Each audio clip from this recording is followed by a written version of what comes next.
chicos. Disculpen un poco la demora de estos minutos. Justo han sido cerca saliendo del turno de trabajo, así que hasta que llegue a mi casa siempre hay demora. Bueno, este, me toca el día de hoy hablar de un tema ya bastante frecuente por parte del trabajo de parto, que implica justamente todos los tipos de distosia, todos los tipos de anomalías del trabajo de parto. Este capítulo es bastante amplio. Hemos tratado de resumirlo lo más posible para que se entiendan sobre todo las más comunes de distosia del trabajo de parto. Hay múltiples formas en la cual el trabajo de parto se va a enlentecer, se va a disociar. Sin embargo, creo que lo que he resumido acá son las más frecuentes. ¿Sí? Ok. Bueno, entonces eso es lo que quería decir la introducción. Bueno, soy médico asistente del Hospital Nacional 2 de Mayo y bueno, vamos a empezar. Si por algún motivo yo avancé las diapositivas, si alguien ve que no avanza, me avisa, por favor. Bueno, entonces brevemente solo para recordarles, porque tienen ustedes tan frescos de su examen último, un poco de trabajo de parto, ¿no? Recuerden que según el Williams se dividen en cuatro fases. Después de la concepción empieza ya el momento, el primer inicio de la etapa del parto en general, ¿no? En el momento donde se encuentra pues el útero en inactividad, va presentándose la organogénesis, la morfogénesis, y bueno, es la etapa principalmente donde hay un- una antesala a lo que vendría a ser el parto finalmente, ¿no? En la fase uno vamos a encontrar que hay pequeñas contracciones conforme va pasando la edad gestacional, a partir de las 28 semanas, generalmente aparecen las contracciones fisiológicas y ya el cuello se va a ir reblandeciendo conforme va pasando el embarazo. Ya a final del tercer trimestre vamos a encontrar un útero que el cuello se reblandece, sobre todo por las múltiples contracciones fisiológicas. La siguiente etapa, que es la fase 2, vemos que ya hay una preparación del trabajo de parto, ya empiezan las contracciones un poco más eficaces, más frecuentes, más regulares, con una cierta intensidad, y el cuello empieza a cambiar más, empieza a elongarse un poco, a distenderse un poco, y esta fase llamada la fase de activación es la fase que marca el inicio del trabajo de parto. Su fase final marca el inicio del trabajo de parto. Una vez que pasa, que es la que ya corresponde a lo que es el trabajo de parto como tal, es donde vamos a objetivar diferentes tipos de distocias, si es que se presentan, ¿no? Entonces, en la fase 3, que es la fase de estimulación, es en la cual ya pues empiezan los procesos de contracción, dilatación cervical, expulsión del feto, alumbramiento, la parte que ustedes ya conocen. Y finalmente tenemos la fase involutiva, que es la fase 4, donde vamos a encontrar que ya vienen los cambios involutivos propios del parto para regresar a la normalidad. Entonces, principalmente las distocias bajo de parto lo vamos a encontrar entre la fase 2 y la fase 3. Esto que se supone que también conocen, y ya lo deben tener de memoria, recordarles que este, el trabajo de parto como tal, una subdivisión en fase latente y la fase activa, que justamente corresponde hasta los 4 centímetros de dilatación, la fase latente, y la fase activa a partir de los 4 hasta la dilatación completa o dilatación 10. Como ustedes pueden ver, la fase activa tiene también unas pequeñas fases, una fase de aceleración, una fase de aceleración máxima, donde vemos que hay una rápida dilatación y una fase de desaceleración. Finalmente se produce la expulsión del feto, la placenta, y bueno, ya sabemos que viene la parte de los cambios corporales. Hasta ahí no hay novedad. Todo ya lo han visto, ya lo conocen, ya un examen, tienen todo un examen que han dado respecto a ello y que me imagino que deben recordar bien.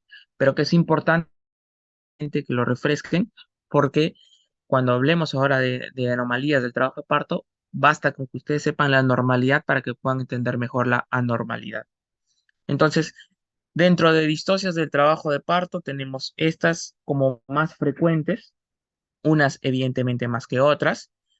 Dentro de las distocias de contracción tenemos el trabajo de parto prolongado, disfuncional, precipitado. Distocias de presentación, podemos tener la presentación podálica, transversa, compuesta, sinclitismo, deflexión. También puede ser que incluyamos las variedades de presentación, que a veces, si bien es cierto, no es considerada una distocia como tal, produce un enlentecimiento del trabajo de parto. Y bueno, también distocias del cordón umbilical, estas según el número de vueltas, la posición del cordón umbilical o si hay nudos o pseudonudos. Esto principalmente se resume de toda la exposición del día de hoy. Algunos términos que tienen que conocer como parte de la nomenclatura un poco antigua de obstetricia, pero que sí a veces suelen ser mencionados. El parto obstruido es una definición que da la OMS, en el cual el parto no se produce producto de alteraciones de la presentación, alteraciones del canal del parto, alteraciones de las contracciones, etcétera, etcétera. O sea, todo lo que concluya en que no se progrese un trabajo de parto se le denomina parto obstruido. Más sucinto, denominar como una distocia de parto o como una anomalía de parto, estamos hablando de un parto anormal o un parto difícil y nos referimos a la distocia de parto. Tenemos también otro término que ha ido cambiando, la proporción fetopélvica. Antes simplemente se mencionaba esta proporción al tamaño y a la pelvis, o sea, al feto y la pelvis ósea. Sin embargo, ya se ve que también hay otras cosas que se añaden, no solo la proporción del cuerpo en general, sino el tamaño de la cabeza, la misma posición, la pelvis, si tiene algún tipo de alteración adicional. ¿Ok? Y tenemos otro concepto que sí es muy importante, que lo voy a repetir más adelante, que es el famoso anillo de retracción patológico. ¿Qué es el anillo de retracción? Cuando se produce un parto, un trabajo de parto, en la cual se producen contracciones que tratan de vencer de una u otra forma la obstrucción de la salida del parto, me va a producir unos cambios anatómicos y que van a tener mucha importancia en el devenir del parto y que pueden significar un peligro de rotura uterina. Ya lo vamos a explicar más adelante, pero es justamente el cambio que se produce a nivel del segmento eh, que es más activo y el segmento que es más pasivo, como lo pueden ver en el gráfico.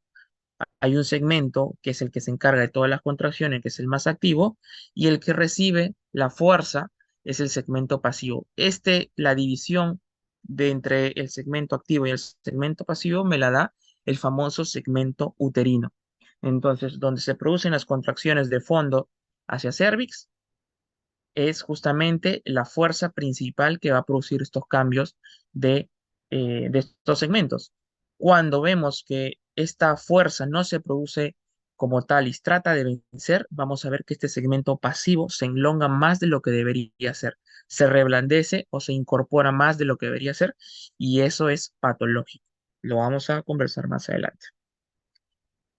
Entonces, hablando un poco de las distocias de contracción, como les mencionaba en un inicio, eh, tenemos que recordar que el cambio, el trabajo de parto, el parto en sí se produce por tres tipos de fuerzas, las que ejercen las contracciones uterinas, las que ejerce el líquido amniótico, las que ejerce la presión intraabdominal. Estas tres fuerzas, llamada presión hidrostática de la líquido amniótico, presión intraabdominal que la ejerce la propia madre con el pujo materno, y la presión ejercida por las contracciones uterinas van a progresar finalmente en el parto y la expulsión del feto. Entonces tiene que haber una adecuada armonía entre las contracciones uterinas, la presión ejercida por el polo del feto y la resistencia cervical. Esto tiene que ser armónico para que se produzca un parto normal. ¿Ok? Como sabemos, En la segunda etapa del trabajo de parto, es decir, cuando ya el feto ha descendido, cuando hay una mayor dilatación, se incrementa esta fuerza de las contracciones con una presión intraabdominal del pujo materno. Eso va a generar una fuerza incrementada a la expulsión, aparte de la sumatoria generada por la presión hidrostática y por las contracciones uterinas. Entonces, entenderán que la falla de alguna de estas me va a producir algún tipo de trabajo de parto anormal. ¿Qué causa, qué produce un trabajo de parto anormal? Entonces, uno, contracciones uterinas inadecuadas. Evidentemente, si yo no tengo una contracción uterina normal con un cierto grado de presión de milímetros de mercurio, si no tengo una contracción que inicia en el fondo, como ya lo vamos a observar más adelante, no va a producirse cambios o modificaciones cervicales y por lo tanto no se va a producir el descenso y la expulsión fetal. Entonces, esto va a producir a la larga que la paciente se encuentre en un pujo constante o que por el mismo dolor se canse, se agote. Tus reservas de glucosa de la paciente se agotan y evidentemente la paciente terminará agotada. Entonces, a las contracciones inadecuadas se sumará el agotamiento materno y bueno, pues evidentemente si vamos a pedir, señora, puje, no va a tener las fuerzas suficientes para hacerlo. ¿Qué otras causas? Anomalías de la presentación, de la posición, cambios estructurales en la pelvis ósea. Evidentemente, conforme pasan los años, a veces los huesos se calcifican, se llenan de picos, se forman exostosis sacras, a veces se modifica un poco la pelvis, no es lo mismo una pelvis en un adolescente que una pelvis en una paciente adulta, surgen modificaciones propias de la edad. Entonces, esto me puede producir un trabajo de parto anormal. Y generalmente estas se producen o se hacen evidentes por lo general en la segunda etapa del parto. Entonces, ¿qué hallazgos comúnmente encontramos en un trabajo de parto ineficaz o anómalo? Pues podemos encontrar que se prolongan los tiempos. Se prolongan los tiempos tanto del trabajo de parto en fase latente como en la fase activa. Eso va a producir que sea lento o que se detenga, ¿no? Va a haber una expulsión inadecuada o quizás no se lleguen a expulsar el feto y sobre todo y la placenta. Va a haber una desproporción fetopélvica. Ya mencionamos que lo compone problemas tanto del tamaño fetal, de la cabeza, la misma pelvis, anomalías de la presentación, anomalías de anatomía fetal, etcétera, etcétera. Y también se puede presentar con una ruptura prematura de membranas sin labor de parto. Entonces, el resultado de la anomalía va a ser la mala armonía entre la fuerza que lo corresponde el útero a la madre, el producto, el feto y el canal o la pelvis ósea. El trabajo de parto disfuncional, ustedes recuerdan las fuerzas que inician el trabajo de parto. Las fuerzas que inician son a través de focos a nivel del fondo uterino. A esto se le denomina el triple gradiente de contracción uterina, en donde las contracciones comienzan a partir del fondo uterino, a partir de uno de los cuernos. Esta gradiente miometrial produce una contracción que va del fondo uterino hasta el cuello y de ser armónico y eficaz va a producir los cambios cervicales. Se requiere al menos para que se produzca algún cambio, alguna modificación, una presión de más o menos 15 milímetros de mercurio. Sin embargo, para una contracción uterina eficaz de trabajo de parto, por lo menos unos 60 milímetros de mercurio. Entonces, si yo tengo por debajo de estas cifras de tensión del miometrio, evidentemente voy a tener un trabajo de parto anormal y no voy a tener unos cambios cervicales. Tenemos dos tipos de disfunción uterina en este caso. Las, las que son causadas de manera por hipotonía uterina, por ejemplo, tenemos contracciones uterinas con una regularidad constante, o sea, puede ser que yo tenga 3 a 5 contracciones en 10 minutos, pero quizás la presión, o sea, estos milímetros de mercurio sean insuficientes para producir los cambios cervicales. O sea, son regulares, pero son poco intensas. En cambio, cuando hablamos de una disfunción uterina hipertónica, estamos hablando de aquella que se produce porque hay un patrón de contracción uterina, pero no es del que inicia en el fondo. Son focos que se producen de manera anómala en el cuerpo, en un lado del útero, por debajo del segmento, arriba del segmento, y va a producir que estos focos no sean armónicos, no se entiendan y produzcan contracciones ineficaces justamente porque no llega la fuerza o la presión de manera normal al cervix, ¿no? Porque se producen en diferentes lugares. Y es ahí donde justamente por estos dos tipos de anomalías en el trabajo de parto, vamos a encontrar los diferentes tipos de alteración del trabajo de parto que progresan a una detención o a un enlentecimiento del trabajo de parto. Tenemos prolongación de la fase latente y la prolongación de la fase activa. Esta evidentemente se produce hasta los 3 centímetros de dilatación en la fase latente. ¿De qué se caracteriza? Un periodo mayor de lo normal de lo que se espera en un trabajo de parto. En la fase latente ya conocemos que las pacientes nulíparas pueden demorar hasta 20 horas sin progresar a la fase activa. Y en el caso de multíparas, hasta 14 horas. Cuando se prolongan más allá de eso, voy a tener prolongaciones de la fase latente. Entonces vamos a tener tipos según si es nulípara o según si es multípara. ¿Qué más? La prolongación de la fase activa. La prolongación de la fase activa tenemos si esta se divide en el cese o la detención.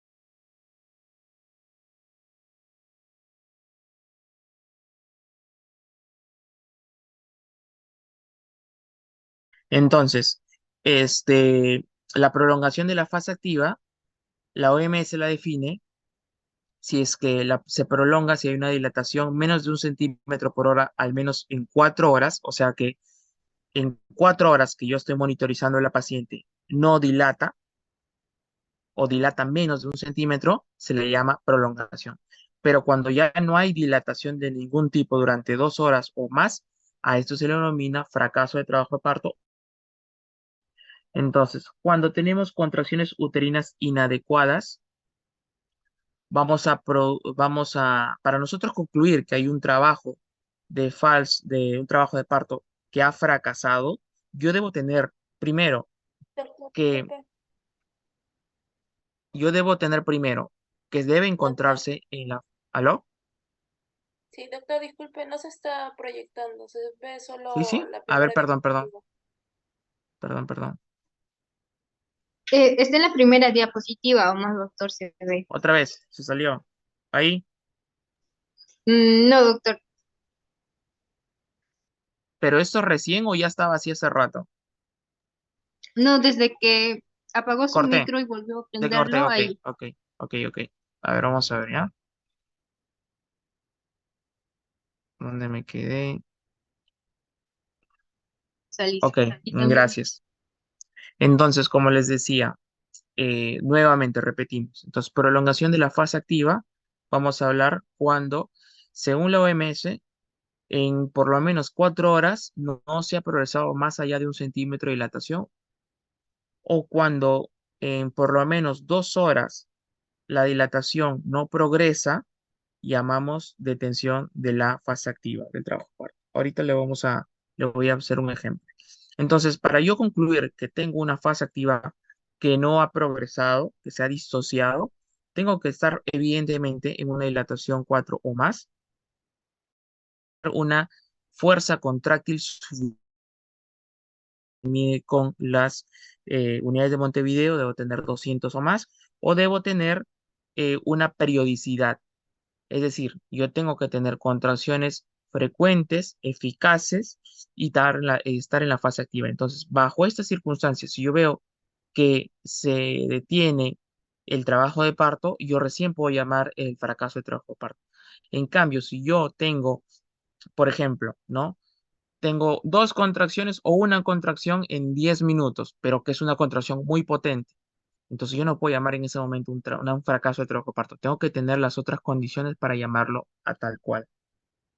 Entonces, simplemente para recordarles algo que ya ustedes deben conocer, es el partograma del OMS. El partograma del OMS justamente me permite a mí monitorizar adecuadamente el trabajo de parto. Ustedes, bueno, no sé, supongo que ustedes o en el hospital ya deben conocer esta tabla, este partograma, este gráfico. Este gráfico justamente me permite valorar en el tiempo cómo va comportándose mis contracciones uterinas, cómo se va progresando la dilatación y cómo va progresando el descenso. Entonces, tenemos en la columna vertical la dilatación que llega hasta 10 y en la columna horizontal el tiempo, ¿no? Entonces, todo lo que yo vaya registrando a partir de la fase activa del trabajo de parto, lo tengo que registrar justamente por horas en la fase horizontal y en la perdón, en la línea horizontal y en la línea vertical, la dilatación. Entonces, ¿cómo yo voy a saber, aparte de mi monitoreo, evidentemente, de estar con la paciente, cómo yo voy a saber que se está distorsionando? Justamente con el partograma. Yo tengo que ir colocando las horas. Si yo en el cuadradito 1 le pongo, vamos a ver si se puede poner acá, se ve mi mouse,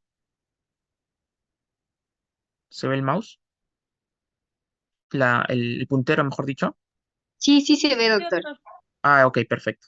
Entonces, si yo aquí en el número de horas voy colocando que está en fase activa del 4, digamos 7 de la mañana, le encontré 4 dilatación y va progresando. Entonces, ya sabemos, cada cuadrado es una hora. 4, 5, 6, sigue en 4 dilatación y veo que no progresa. Entonces, justamente el partograma me va a permitir saber qué es lo que vamos a hacer. Ya sabemos que esta es una línea de alerta y esta es una línea en la cual nosotros tenemos que actuar. Entonces, si esta dilatación o progresa muy insignificantemente, nosotros tenemos que ver cómo están las contracciones uterinas en el resto del partograma. Bueno, yo no lo he cogido acá, pero ya sabemos que más abajo se grafican las contracciones, la intensidad, la frecuencia. Entonces yo voy valorando.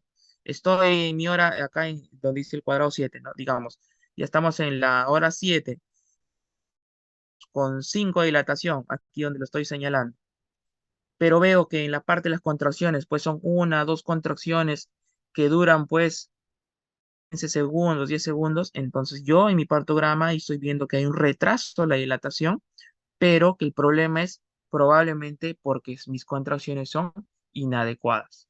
Entonces, ¿qué tengo que hacer? Darle tratamiento. ¿Cuál es el tratamiento? Evidentemente, generar una acentuación de trabajo de parto con oxitocina. Entonces, para esto es la importancia del partograma, para ir graficando cómo se está comportando el, en el tiempo. Muy bien. ¿Qué, cómo se le denominan estas distocias del trabajo de parto? Entonces, vamos a encontrar que tenemos tr- trastornos de la prolongación. Ya sabemos la fase latente prolongada, la que tiene más de 20 horas o más de 14 horas en las multíparas. Y aquí, pues, el tratamiento, bueno, no necesariamente el tratamiento preferido, yo lo estoy agarrando del libro, pero el tratamiento aquí es que caminen, que regresen, reposo, que se alimenten y que regresen, ¿no? Dependiendo de la paciente, si es una paciente con cesárea anterior una vez o si tiene alguna otra complicación, ya veré si el estimulo finalmente la acentúo o si eso ya lo voy a valorar. Dos, los trastornos de retraso, los retrasos tanto de la dilatación de la fase activa o de la fase latente, perdón, la fase activa, tanto de las nulis o las multis, aquí sí es importante este conocimiento que les había mencionado que ustedes deben saber ya cómo la parte de cómo yo evalúo la fase activa en el trabajo de parto. Ustedes recordarán que la fase activa yo le evalúo la dilatación si es que progresa a 1,2 centímetros por hora en las nulíparas o 1,5 centímetros por hora en las multíparas. Esto ya lo conocen, ustedes lo han visto en la parte de fisiología normal del trabajo de parto. Y el descenso es 1 centímetro por hora en las nulis y 2 centímetros por hora en las multis. Esto según. Entonces, lo que salga fuera de lo normal de esto, ¿no? Lo que vaya más allá de estos tiempos, a eso yo le voy a denominar una dilatación de la fase activa del trabajo de parto. Puede ser un retraso o puede ser un cese total de tanto la dilatación o del descenso. Entonces, para recapitular, en los trastornos de retraso o los trastornos de la tipo de tensión, tengo que recordar estos numeritos, porque de acuerdo a esto yo puedo decir si está lento o si ya finalmente está retrasado el trabajo de parto. ¿Qué es el manejo acá? El manejo es observación, hidratación y voy evaluando. Si la paciente tiene contracciones uterinas ineficaces, evidentemente voy a darle oxitocina, ¿no? Si la paciente ya veo que tiene buena dinámica, es muy regular, hay otras condiciones que me están alterando el trabajo o me están retrasando el trabajo, probablemente termine siendo una cesárea, ¿ok? Y bueno, la dilatación o el descenso, más que todo, principalmente, recordemos que es cuando tenemos justamente esta fase activa que ya pasa de las 2 horas y no progresa, o en algunos casos también mencionan más allá de las 4 horas y tampoco progresa. Esto de acá me parece que ya es muy un poco más para residente, porque esto es ya para temas específicamente de la fase activa. Acuérdense que hay una aceleración máxima, una meseta, todo eso se refiere a esta parte de acá. Creo que no hay necesidad. Pero sí, respecto a la detención del descenso, aquí, por ejemplo, en el Williams te menciona que si ya pasó 1 hora y no avanza, no se detiene, ya está disociado. Ahora, les comento, en la vida real esto no se produce así. Normalmente cuando tenemos un trabajo de parto, lo que tiende a retrasarse más generalmente es el descenso. Ustedes van a ver pacientes cuando vengo hablando, está en 4, está en 5, está en 6, en 8, en 10 y quizás la altura de presentación todavía no se modifica o se modifica muy ligeramente. Esto se produce porque a veces está con circular al cuello, a veces está con una posición todavía no rota, etcétera, etcétera. Pero no por eso, para mí, voy a tomarlo como ya un trabajo de parto distóxico. Por el contrario, voy valorando qué otras cosas hacer.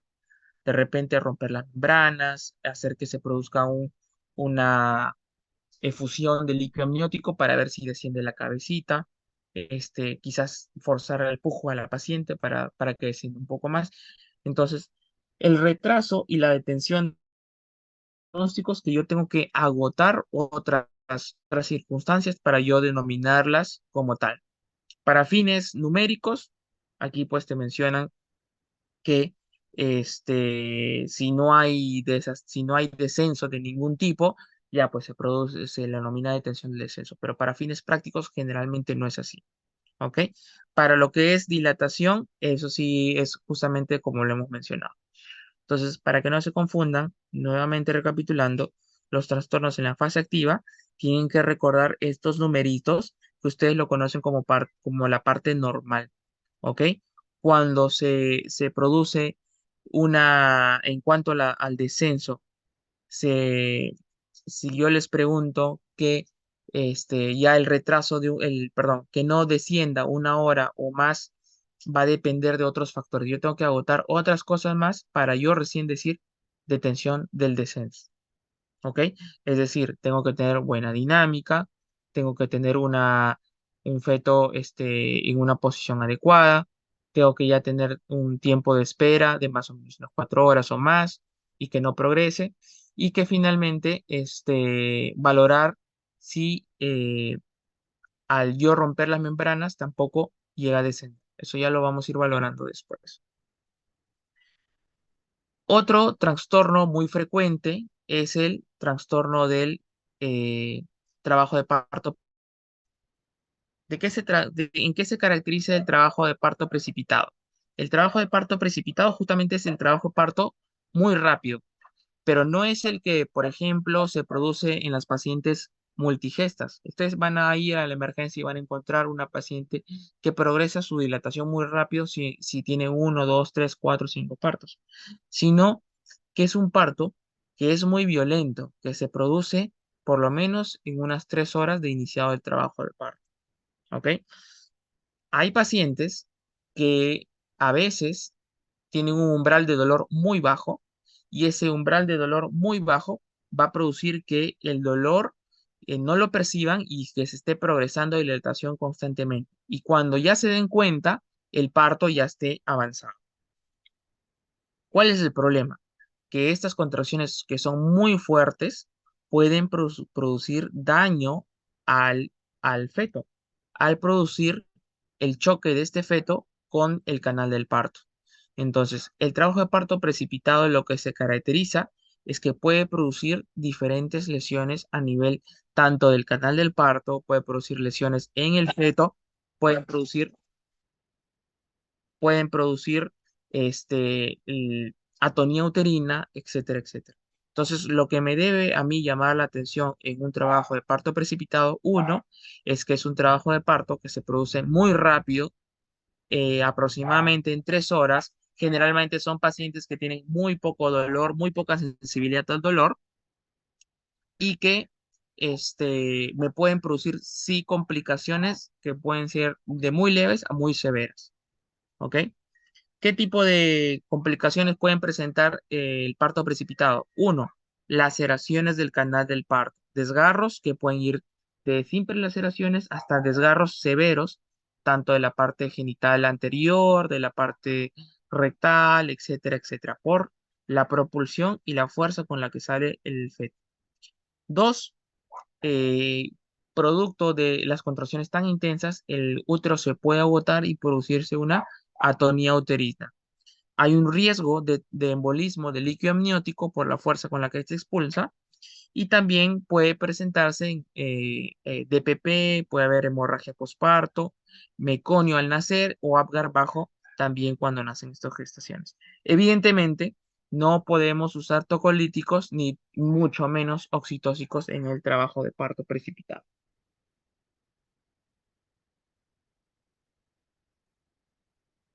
Muy bien. Respecto a las distocias del trabajo de parto, tenemos del canal del parto, la desproporción fetopélvica.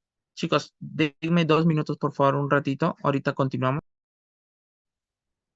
Nosotros denominábamos es el famoso DCP, aquel, digamos, esa disparidad que había entre el feto y la pelvis, exclusivamente causado por o que el feto era muy grande o la pelvis era estrecha.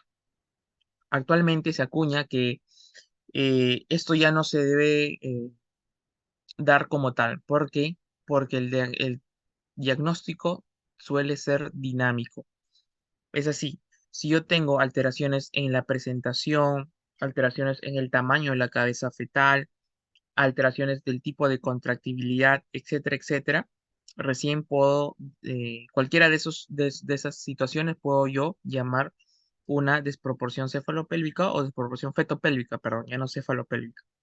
Entonces, ha ido cambiando la terminología y generalmente no es absoluta. Antes, por ejemplo, como en algunos casos, algunos de ustedes les he comentado, si yo tengo una pelvis estrecha, pero con un feto con 2,500, una restricción de crecimiento intrauterino, si yo tengo un feto con ese peso y una pelvis estrecha, yo tendría que recién ver en trabajo de parto a ver si va a salir o no. Claro, la pelvis estrecha, pónganse, debe ser un conjugado diagonal menor de 12 o cualquier estrecho al que esté alterado. Pero para el feto que tengo en ese momento de 2,500, tranquilamente puede progresar en un trabajo de parto. Entonces, no necesariamente es una distosia esa situación. Por eso es que esto se va viendo de manera dinámica. Entonces, cuando nosotros, por ejemplo, en consultorio encontramos una pelvis estrecha, yo a la paciente le digo, mire señora, hay que esperar cómo forme y llega al embarazo, al fin del embarazo. De igual manera, tengo una pelvis ginecoide muy adecuada, muy buena, pero de repente voy viendo que el feto está creciendo más, de repente tiene una anomalía estructural que me hace que la cabecita sea grande, qué sé yo. Entonces yo le voy diciendo, señora, vamos a ver conforme llega al final del embarazo y vemos si se puede dar el parto vaginal o si se produce de repente una desproporción fetopélvica. Entonces ahí recién yo puedo denominarla como tal. Entonces no es un diagnóstico absoluto, eso es lo que quiero concluir. Eh, el diagnóstico no se repite necesariamente. Obviamente, incluso dentro de las mismas parejas, si una pareja tuvo un bebito gordito en el primer embarazo y es la misma pareja para la segunda vez, no necesariamente se repite el mismo diagnóstico y por lo tanto no necesariamente se va a repetir la distocia de parto. Y como menciono al final, rara vez la pelisocia limita el parto vaginal, ¿no? Habitualmente un feto promedio adecuado, por más estrechez pélvica que se tenga, habitualmente podría salir dependiendo el peso final. Para términos de la teoría, de la parte de los exámenes, evidentemente cuando hablemos o cuando pregunte algo respecto a esto, vamos a hablar ya en cosas así muy evidentes, ¿no? Por ejemplo, tengo un bebito con hidrocefalia no sé, pues una ventriculomegalia, por citomegalovirus, qué sé yo, y tengo una pelvis normal, probablemente ese bebito, a esa madre, a una desproporción fetopélvica, ¿no?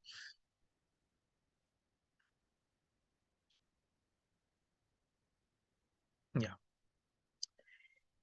¿Qué otras cosas tenemos? Las distocias de presentación. A la cabeza, la presentación pélvica. Entonces, la presentación pelviana o la presentación pélvica o feto podálico, ya sabemos que es relativamente frecuente dentro de de las alteraciones de presentación. Más o menos representa el 3 al 5%. Y bueno, las causas o los factores de riesgo que se produzca un parto, un una presentación podálica, pues es mucho líquido, que sean prematuros, ya sabemos que los prematuros están moviéndose constantemente, los embarazos múltiples, los bebitos con hidrocefalia tienden a acomodarse de manera podálica, la anencefalia, alguna alteración estructural, las placentas previas, etcétera, etcétera. ¿Qué tipo de presentación pélvica tenemos? Uno, la presentación podálica completa. Aquí tenemos la presentación podálica completa, que es el gráfico número 2. Como pueden ver, se caracteriza en que ambas caderas y ambas piernas están flexionadas. Quiere decir que, como ven en la figura 28.2, ahí la cadera está flexionada sobre el torso y la rodilla está flexionada sobre el muslo. Entonces lo vemos el bebito como una posición fetal normal, pero en presentación podal. Luego tenemos la podálica incompleta, en donde vemos donde una o ambas caderas están extendidas. Esta es vendría a ser la 28 trae la siguiente, la tercera figura, en donde una de las extremidades podálica, uno de los miembros inferiores, salen por fuera de la cavidad pélvica, ¿no? Y finalmente tenemos la presentación o variedad nalgas puras o nalgas francas. ¿Cómo yo diferencio en las nalgas puras, la presentación pelviana franca, nalgas puras o la podálica completa? ¿Cuál es la diferencia? Como ustedes pueden observar entre el gráfico 1 y el gráfico 2, es la extensión de las piernas. En las nalgas francas, como dice su nombre, solo presentan las nalgas y las piernitas, como las ven, están extendidas hacia el polo cefálico. En cambio, en la pelviana completa, estas piernitas están flexionadas y por eso es que también se presentan las piernas. ¿Ok? Entonces no se olviden, muchachos, la variedad nalgas puras o nalgas francas están viendo principalmente las nalgas y las extremidades, los miembros inferiores están bien extendidos. La completa están flexionados y la incompleta, pues uno de los miembros inferiores sale por fuera de la cavidad. ¿Qué es importante añadir aquí en el trabajo de parto podálico? Que si bien es cierto, nosotros atendemos, tienen que ser personas experimentadas para atender. Tienen que tener ciertas condiciones para yo darle chance vaginal y no operarlo. Justamente las condiciones que ponen aquí, por ejemplo, que favorecen el trabajo de parto, perdón, que favorecen la cesárea en trabajo de parto, son las que menciono acá. Por ejemplo, falta de experiencia del operador. Si yo no tengo experiencia, no me puedo exponer al feto. Entonces, lo opero. Evidentemente, si la paciente no quiere parto podálico, pues cesárea. Fetos grandes. Si yo tengo un feto de 3.800, 4 kilos o más, no lo puedo exponer a una presentación a un parto vaginal podálico. Fetos pretérminos, restricción de crecimiento uterino, cabezas muy extendidas o evidentemente una presentación pélvica incompleta como la que es el gráfico 3, esta paciente va a sala. Esta paciente va a sala, de todas maneras. Las otras dos se podría intentar y dependiendo, como le digo, la experiencia. Y evidentemente, si tengo una paciente con cesárea anterior una vez y viene con contracciones y parto podálico, de preferencia es una cesárea, ¿no? Por todo el riesgo que voy a mencionar más adelante. La tensión del parto podálico, como pueden ver, ahí estamos viendo en el gráfico, esa es una variedad nalgas francas, en donde el parto podálico, como cualquier parto, se produce normal, va saliendo de manera, va saliendo solo, va progresando las contracciones y el pujo materno hace que vayan saliendo las nalgas. Una vez que las nalgas se ven por el introito, entonces nosotros introducimos nuestras manos y las vamos sacando mientras lo vamos rotando. Vamos rotando el feto y vamos descomprimiendo o desimpactando uno de los miembros inferiores. Una vez que salen los miembros inferiores, como pueden ver en el tercer gráfico, agarramos con ambas manos los pulgares sobre la región sacra y lumbar y los dedos sobre las crestas ilíacas y hacemos una tracción suave. Esa tracción puede ser acompañada con una tela, con una toalla porque ya saben que los bebitos están con su vermis y eso puede producir que se nos resbale. Entonces, de preferencia con algo que nos permita traccionarlo.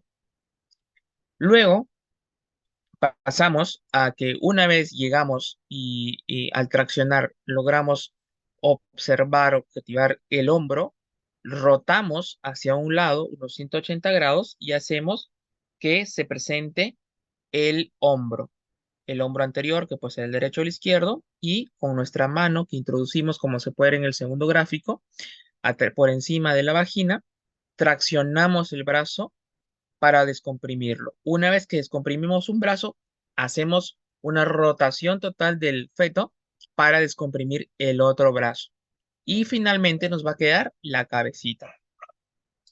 Una vez que tengamos la cabecita mirando hacia abajo, vamos a tener que hacer una famosa maniobra que se llama la maniobra de Morisot.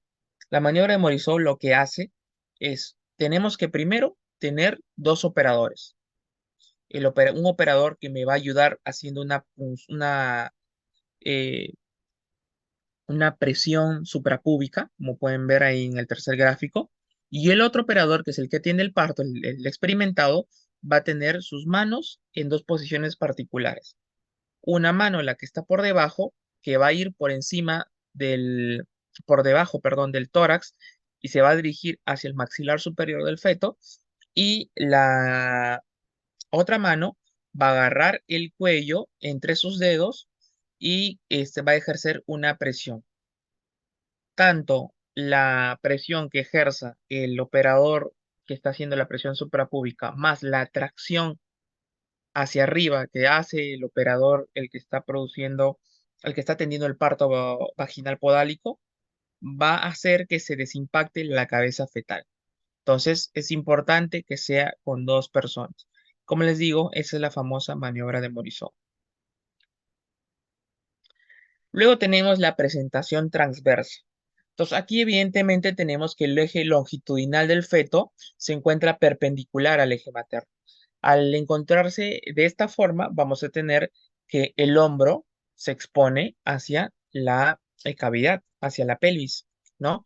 Entonces, no va a progresar esta salida. Cuando tenemos que de repente entre el ángulo, entre el eje longitudinal y el eje perpendicular de la madre forman un ángulo obtuso o, perdón, agudo, se le denomina la famosa presentación oblicua, que es inestable y es transitorio. Entonces, a veces va a pasar que el hombro eh, puede, ¿cómo se llama?, palparse durante el tacto vaginal o también la parrilla costal, dependiendo qué tanto ha progresado. Lo que peor puede pasar es que este hombrito o este bracito salga por la cavidad vaginal si estando en una presentación transversa. Ahorita lo vamos a ver qué se puede ver, qué se puede apreciar en esas situaciones. Entonces, hablamos de una presentación transversa, va a estar de dorso anterior, de dorso posterior, en dorso superior o dorso inferior, dependiendo dónde se localice la columna vertebral del feto. Esto es lo peor que puede pasar.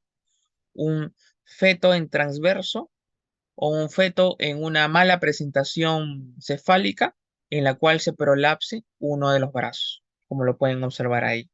Entonces, ¿qué va a pasar en este útero? En este útero se van a formar dos fuerzas contráctiles. La fuerza del segmento superior que ya habíamos conversado, que es una fuerza contráctil que se origina en el fondo, pero que se va a ver obstruida por la salida anómala de ese feto en transverso. Entonces, este feto en transverso va a hacer que se empiecen a las contracciones perderse hasta donde llegan ellos, donde llega la porción del feto en transverso. Estas contracciones va a generar que se produzca un adelgazamiento mayor del segmento inferior y que ese segmento inferior termine corriendo, se termine subiendo hacia el segmento superior. Al presentarse esta deformidad, como pueden ver, del útero, en la cual vemos que un segmento superior está muy contráctil, muy grueso, y un segmento inferior muy adelgazado, muy ascendido, me va a producir lo que llamamos este, el famoso síndrome de Vandel-Frommel, que se caracteriza por justamente esta contracción patológica, ¿no? Entonces, este anillo de retracción patológica, perdón, no contracción patológica, este anillo de retracción patológica se presenta a nivel de la unión del segmento superior y del segmento inferior. Este anillo de retracción es un adelgazamiento muy, muy intenso que puede producir, hasta en el peor de los casos, una rotura uterina. ¿Cuándo se puede producir una rotura uterina? Así como cuando se produce en pacientes con antecedentes de cesárea, también en pacientes con anillo de retracción patológica.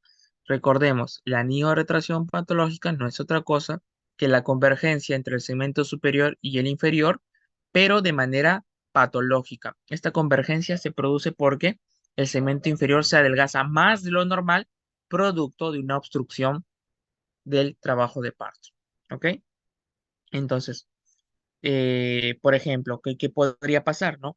Avanza un trabajo de parto, se produce un RPM, prolapsa el brazo, como en este caso, y esto va a generar el famoso anillo de retracción patológico. Y finalmente, este segmento uterino tan adelgazado en el trabajo de parto puede llegar a romperse, o quizás cuando yo entre a sala a operar este tipo de pacientes, esté tan adelgazado que yo al hacer la histerotomía, pues se produzca un desgarro muy largo o se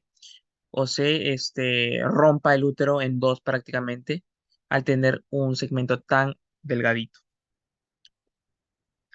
¿Qué otra distancia de presentación tenemos? La presentación compuesta. La presentación compuesta no es otra cosa que una de las extremidades se prolapsa por delante o se presenta al frente de la presentación fetal. Tenemos la cabecita, como ven ahí en la imagen, el bracito del bebito está por encima de la presentación, ¿no?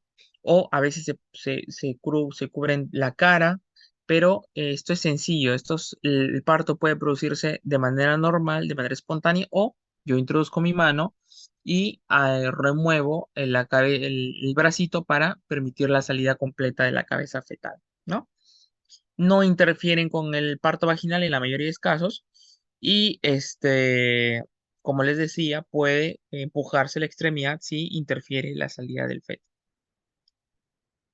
Las famosas deflexiones. Las famosas deflexiones no es otra cosa que anomalías de la presentación, en las cuales vamos a ver que, si bien es cierto, se está presentando la cabeza fetal, la parte que se me está presentando al exterior no necesariamente es normal. Ya sabemos que la presentación normal, el grado de flexión normal, es la que se presenta el occipucio, que vemos la fontanela posterior. Pero luego tenemos uno de flexión de primer, segundo y tercer grado. La de primer grado, en donde vemos que, lo que se presenta es el brecma y me va a presentar el diámetro occipito frontal. ¿Ok?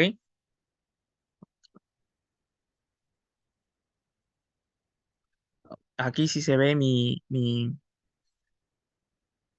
mi trazo. Vamos a ver si lo podemos ver, ¿no? Entonces vamos a observar que se va a presentar el diámetro occipito frontal. ¿Ok? Este aproximadamente mide de 11,5 centímetros y lo que vamos a palpar nosotros es el brecmo. ¿Ok? En el segundo grado vamos a observar que lo que vamos a palpar es la frente y a, pal- lo que va a presentarse es el diámetro mayor, que es el occipito mentoniano. Este occipito mentoniano puede llegar a medir hasta 13,5 centímetros.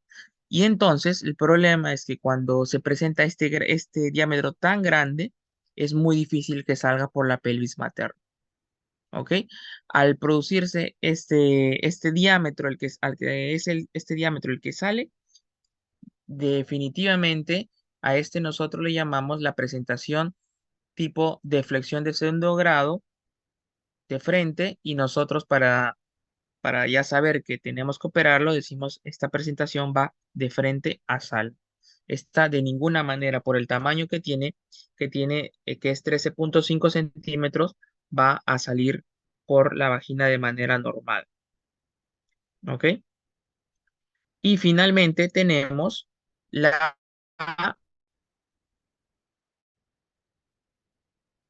la, la presentación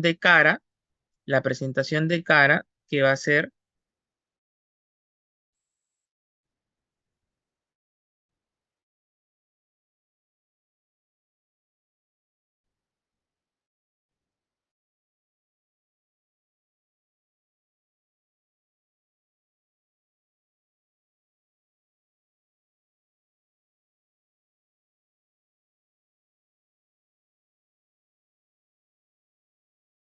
el punto de reparo, el brecma. Recuérdense que el de flexión, el grado de flexión segundo o presentación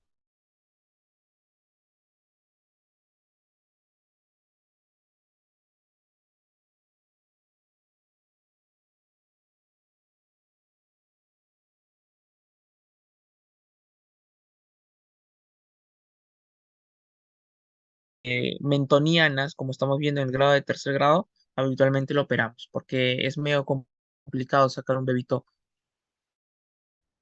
con este tipo de...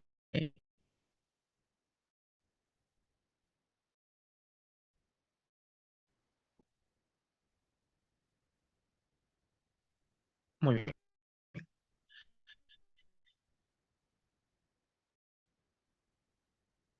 El asinclitismo, entonces, el asinclitismo,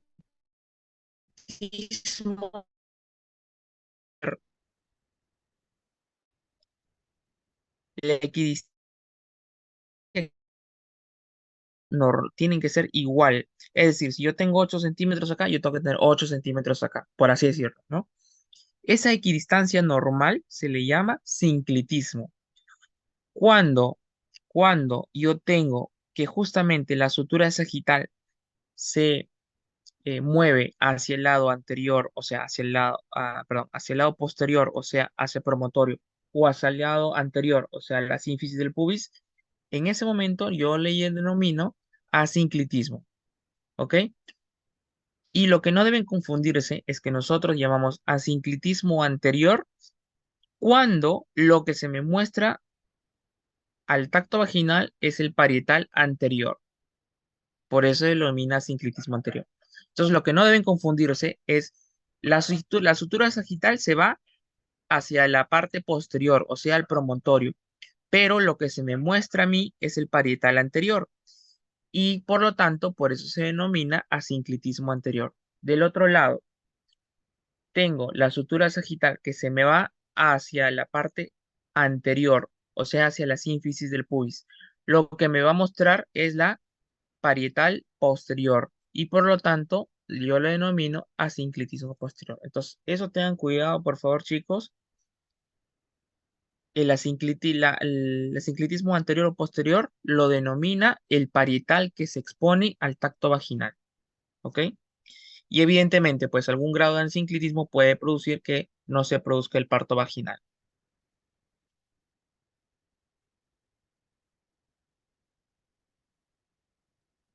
Muy bien. ¿Qué complicaciones del trabajo de parto tenemos? Hoy se ha quedado aquí mis gráficos. ¿Qué complicaciones del trabajo de parto tenemos? En general, tenemos trabajo de parto, que en general pueden producir todos infecciones por el tiempo que se produce estas, estas distocias. Entonces, cualquier distocia, sea de presentación, de trabajo de parto, me va a producir evidentemente un trabajo de parto prolongado, o sea, un periodo de latencia mayor de lo que debería durar un parto normal. Dos, infecciones. A la cabeza, la coriomionitis, que se puede producir intraparto o posparto. Recuerden que ustedes cuando están evaluando a una paciente con trabajo de parto, ustedes le hacen el tacto vaginal, le hace el tacto vaginal interno, le hace el tacto vaginal residente, le hace el tacto vaginal médico asistente, el otro médico asistente, la interno obstetricia. Entonces, tantas personas hacen tantos tactos vaginales y más aún en pacientes que no progresan su parto, que tienen mayor riesgo de infección de las membranas corioamnióticas. Y por eso la corioamnionitis intra o postparto.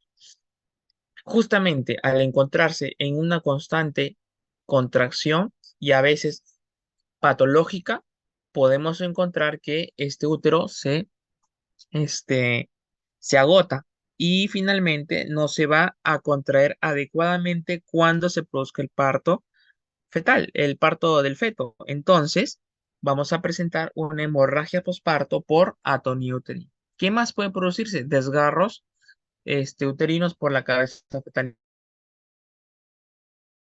por el adelgazamiento del segmento uterino, que ya dijimos que era la retracción patológica, en peores casos por infección circundante o por las lesiones propias del suelo pélvico, podemos producir fístulas, desgarros perineales, laceraciones del suelo pélvico y bueno, el anillo de contracción patológica que ya mencionábamos, ¿no? Que lo compone finalmente la convergencia del segmento superior del segmento inferior, de manera patológica, evidentemente.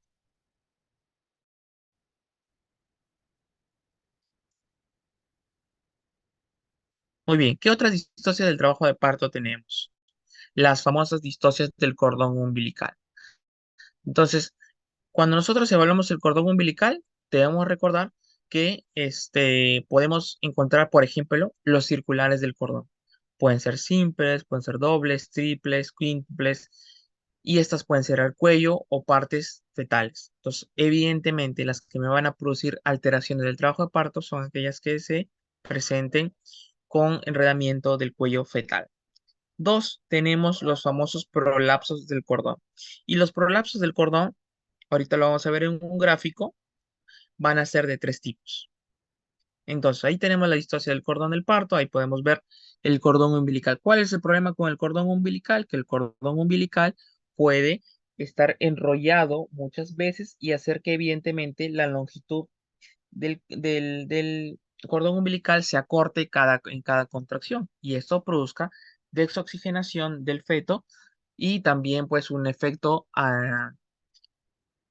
digamos, un efecto eh, propio por la misma compresión del cuello es como si lo estuviera ahorcando, un efecto mecánico, perdón. Se produce un efecto mecánico propio de ajustarle el cuello al feto. Entonces esto quita oxigenación al cordón umbilical. Entonces, uno son los problemas de circular simple, circular doble, circular triple, y otros son los famosos prolapsos del cordón umbilical. Estos prolapsos del cordón umbilical son más frecuentes en aquellas gestaciones donde tienen cordones umbilicales largos. ¿Qué tipo de prolapsos tenemos? La prosidencia del cordón, cuando tenemos el cordón umbilical, cuando tenemos el cordón umbilical, aquí por ejemplo, que está saliendo por fuera de la presentación y estas presentan las membranas rojas. Si tengo unas membranas íntegras, como en este caso, y el cordón se está prolapsando por delante de la presentación, se le llama procúbito del cordón. Y si tengo, como en este caso, el cordón umbilical por el lado lateral de la presentación fetal, le llamamos lateroincidencia del cordón. ¿Ok? Entonces, no se olviden, cuando prolapsa el cordón umbilical, las membranas están rotas, prosidencia. Si prolapsa el cordón umbilical, pero están las membranas íntegras, procúbito del cordón. Y finalmente, lateroincidencia cuando se encuentran por el lado de la presentación. Muy bien. Esto es en cuanto a distosia del cordón. Y bueno, también tenemos que evaluar la longitud del cordón umbilical. Evidentemente, esto a veces se produce durante el trabajo de parto o en la cesárea. Y nosotros no tendemos a saber la longitud hasta justamente después del parto o en el intraparto. La longitud del cordón umbilical pues suele medir entre 30 a 70 centímetros. Menos de 30 centímetros hablamos de cordón breve y más de 100 centímetros hablamos de cordón largo. Evidentemente, mientras más largo sea el cordón, hay más posibilidad de que se prolapse. Y estos también están asociados a anomalías fetales.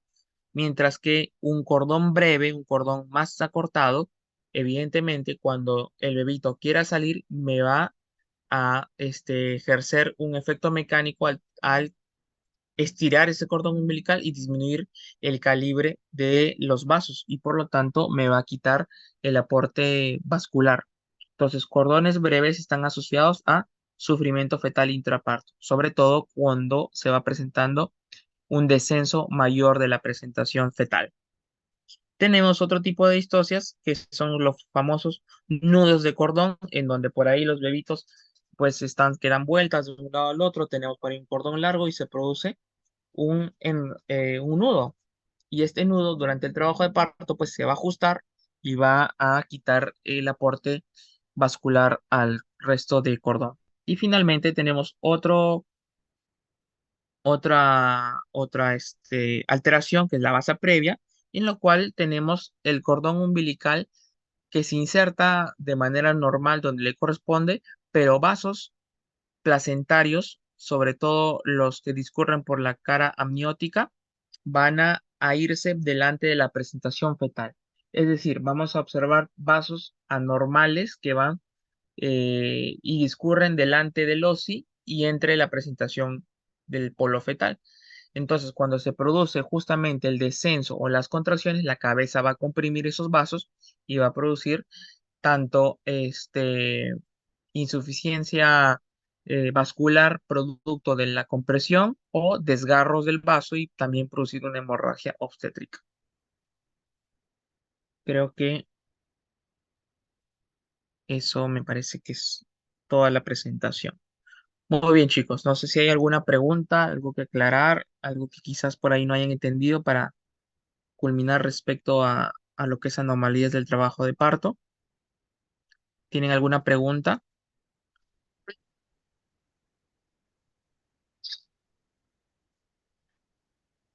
¿Preguntas, chicos? Capi, bueno, yo no sé mucho, pero hay que ser. Y tenemos que dar coqueta. Ah, sí, pues, tenemos caballero también. ¿Preguntas, chicos? Que mi enemigo quería venir, te dijo. Mi enemigo fue.